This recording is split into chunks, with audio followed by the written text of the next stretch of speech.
Welcome back to our channel. Today we are reading Pride and Prejudice by Jane Austen. In chapter 36, Elizabeth's emotions were so mixed because of Mr. Darcy's letter. Let's see what happens next in chapter 37.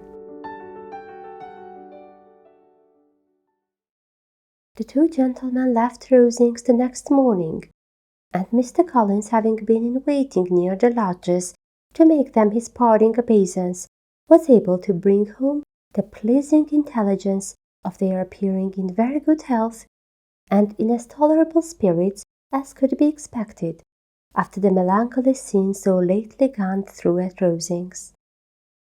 To Rosings he then hastened to console Lady Catherine and her daughter, and on his return brought back with great satisfaction a message from her ladyship, importing that she felt herself so dull as to make her very desirous of having them all to dine with her.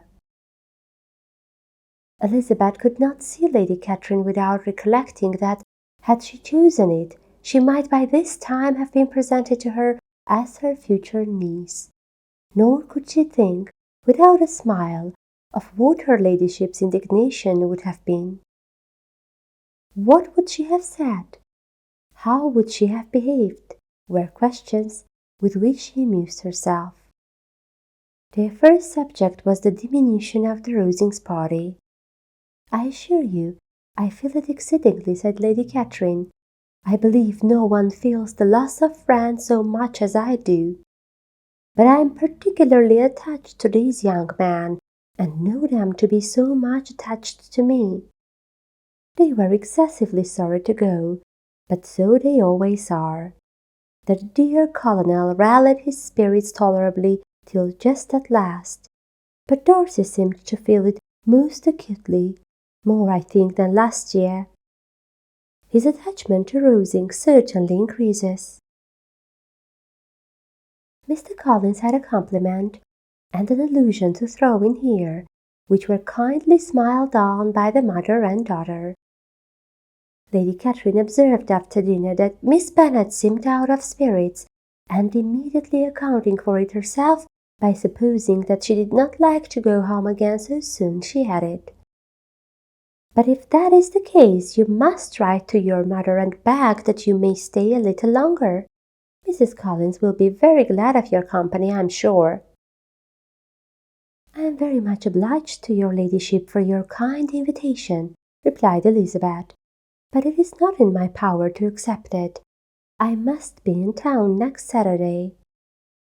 "Why, at that rate you will have been here only 6 weeks. I expected you to stay 2 months. I told Mrs. Collins so before you came. There can be no occasion for your going so soon. Mrs. Bennet could certainly spare you for another fortnight." "But my father cannot. He wrote last week to hurry my return." "Oh, your father of course may spare you if your mother can. Daughters are never of so much consequence to your father, and if you will stay another month complete, it will be in my power to take one of you as far as London, for I am going there early in June for a week, and as Dawson does not object to the barouche box, there will be very good room for one of you. And indeed, if the weather should happen to be cool, I should not object to taking you both, as you are neither of you large." "You are all kindness, madam, but I believe we must abide by our original plan." Lady Catherine seemed resigned. "Mrs. Collins, you must send a servant with them. You know I always speak my mind, and I cannot bear the idea of 2 young women travelling post by themselves. It is highly improper. You must contrive to send somebody. I have the greatest dislike in the world to that sort of thing. Young women should always be properly guarded and attended according to their situation in life. When my niece Georgiana went to Ramsgate last summer, I made a point of her having 2 men-servants to go with her.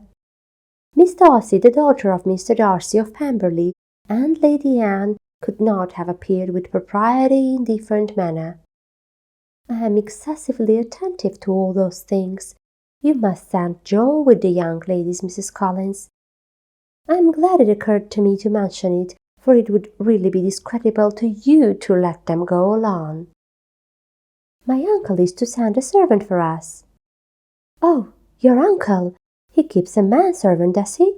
I am very glad you have somebody who thinks of these things. Where shall you change horses? Oh, Bromley, of course. If you mention my name at the bell, you will be attended to. Lady Catherine had many other questions to ask respecting their journey, and as she did not answer them all herself, attention was necessary, which Elizabeth believed to be lucky for her, or with a mind so occupied she might have forgotten where she was. Reflection must be reserved for solitary hours. Whenever she was alone, she gave way to it as the greatest relief, and not a day went by without a solitary walk in which she might indulge all the delight of the unpleasant recollections. Mr. Darcy's letter she was in a fear of soon knowing by heart. She studied every sentence, and her feelings towards its writer were at times widely different. When she remembered the style of his address, she was still full of indignation, but when she considered how unjustly she had condemned and upbraided him, her anger was turned against herself, and his disappointed feelings became the object of compassion. His attachment excited gratitude, his general character respect, but she could not approve him, nor could she for a moment repent her refusal, or feel the slightest inclination ever to see him again.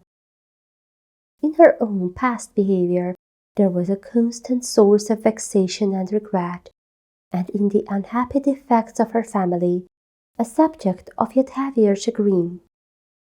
They were hopeless of remedy.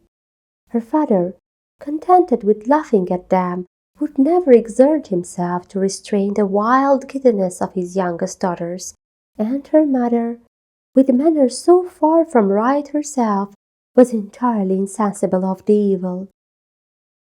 Elizabeth had frequently united with Jane in an endeavour to check the imprudence of Catherine and Lydia, but while they were supported by their mother's indulgence, what chance could be there of improvement? Catherine, weak-spirited, irritable, and completely under Lydia's guidance, had always been affronted by their advice, and Lydia, self-willed and careless, could scarcely give them a hearing. They were ignorant, idle, and vain. While there was an officer in Meryton, they would flirt with him, and while Meryton was within a walk from Longbourn, they would be going there forever. Anxiety on Jane's behalf was another prevailing concern, and Mr. Darcy's explanation, by restoring Bingley to all her former good opinion, heightened the sense of what Jane had lost. His affection was proved to have been sincere, and his conduct cleared of all blame, unless any could attach to the implicitness of his confidence in his friend. How grievous then was the thought that of a situation so desirable in every respect, so replete with advantage, so promising for happiness, Jane had been deprived by the folly and indecorum of her own family. When to these recollections was added the development of Wickham's character, it may be easily believed that the happy spirits, which had seldom been depressed before, were now so much affected as to make it almost impossible for her to appear tolerably cheerful. Their engagements at Rosings were as frequent during the last week of her stay as they had been at first. The very last evening was spent there, and her ladyship again inquired minutely into the particulars of their journey, gave them directions as to the best method of packing, and was so urgent on the necessity of placing gowns in the only right way, that Maria thought herself obliged, on her return, to undo all the work of the morning and pack her trunk afresh.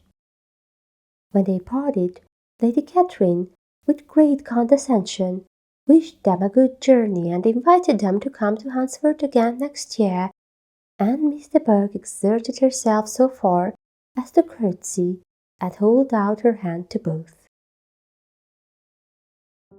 This much for today. Stay tuned to our channel to see what happens next. Goodbye.